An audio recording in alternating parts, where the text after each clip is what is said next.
Hi guys, કેમ છો બધા? This is me Shruti Panchal, GPSC rank 9 as most of you know, but ઘણા બધા લોકોને ના ખબર હોય અને બીજું કે that is one of the biggest achievement of my life, so I like saying it. So thank you very much for the support and ભાઈ આજે મારી વાત નથી કરતા વધારે. GPSC has come up with adding up new vacancies, એટલે કે જે 71 જગ્યાઓની વાત કરવામાં આવી હતી એની જગ્યાએ હવે 213 જગ્યાઓ ટોટલ થઈ ગઈ છે. ઓકે, હવે અહીંયા આગળ એક બીજું ચોખવટ કરવાનું કહું તમને. આ જે એડવર્ટ છે એમાં 6 આપી છે ગુજરાત વહીવટી સેવા, એટલે કે ડેપ્યુટી કલેક્ટરની પોસ્ટ જે છે અહીંયા 6 આપી છે. આની પહેલાં જે 71 વેકેન્સીઝવાળી આખી પોસ્ટ હતી એમાં 5 પોસ્ટ ઓલરેડી હતી, તો એ 5 અને આ 6 એમ 11 પોસ્ટ જે છે એ થાય છે ડેપ્યુટી કલેક્ટરની. So I would call this a bumper recruitment year, because એક વસ્તુ જો તમે ઓબ્ઝર્વ કરી હોય તો દર વર્ષે જીપીએસસી ક્લાસ 1-2ની એક્ઝામમાં જીએસટી ડિપાર્ટમેન્ટની બહુ ભારે ડિમાન્ડ હોય છે કે ભાઈ એ લોકોને એસી જીએસટી પણ જોઈતા હોય, એ લોકોને એસટીઓ પણ બહુ બધા જોઈતા હોય.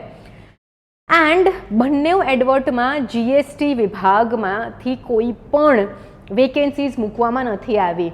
સો ફિંગર્સ ક્રોસ્ડ, લેટ્સ હોપ કે આ વર્ષે જ બીજી વેકેન્સીઝ એડ થાય જીએસટી ડિપાર્ટમેન્ટની અને આ 213 213નો જે આંકડો છે એ એનાથી પણ વધી જાય. ઓકે, નાવ જીપીએસસીને બધાએ બહુ કોસ્યું, મેં પણ સાચું કહું તો બહુ જ કોસ્યું.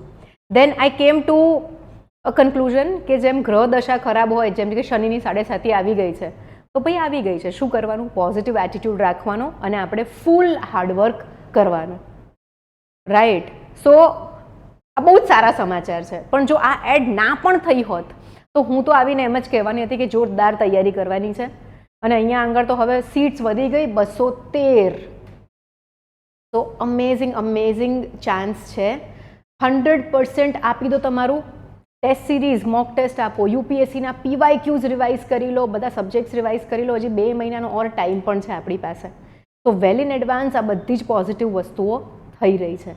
હા, એક ઇસ્યુ છે વેકેન્સીઝની અંદર ટેકનિકાલિટીઝમાં કે હિયર કુલ જગ્યાઓ 6 છે અને એમાંથી જનરલને 2 આપી છે અને ઈડબ્લ્યુએસ જે જનરલનો જ ભાગ છે એને 3 આપી છે.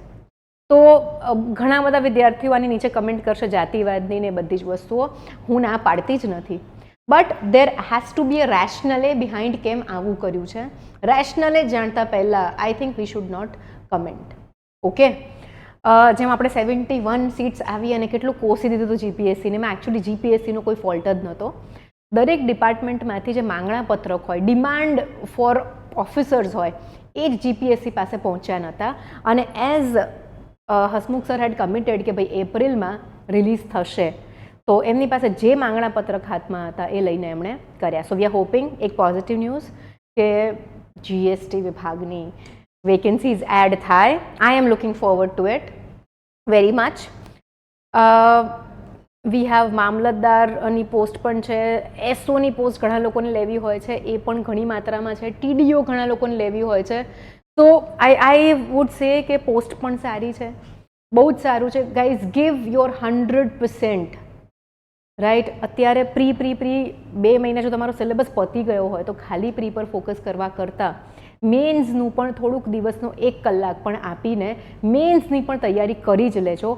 કારણ કે પ્રિલિમ્સ અને મેન્સની વચ્ચે માત્ર 3 મહિનાનો ટાઈમ છે અને આ 3 મહિનામાં તમારે રિવાઇઝ પણ કરવાનું છે, આન્સર રાઇટિંગ સ્કિલ પણ ડેવલપ કરવાની છે, એસે રાઇટિંગ કરવાનું છે, બહુ જ બધી વસ્તુઓ કરવાની છે, રાઇટ? અને નંબર ઓફ પેજીસ તમે જોશો તો હમણાં જ એસટીઆઈ મેન્સની એક્ઝામ થઈ તો 10 માર્ક્સના ક્વેશ્ચન માટે 3 પેજીસ ભરવાના આપ્યા હતા.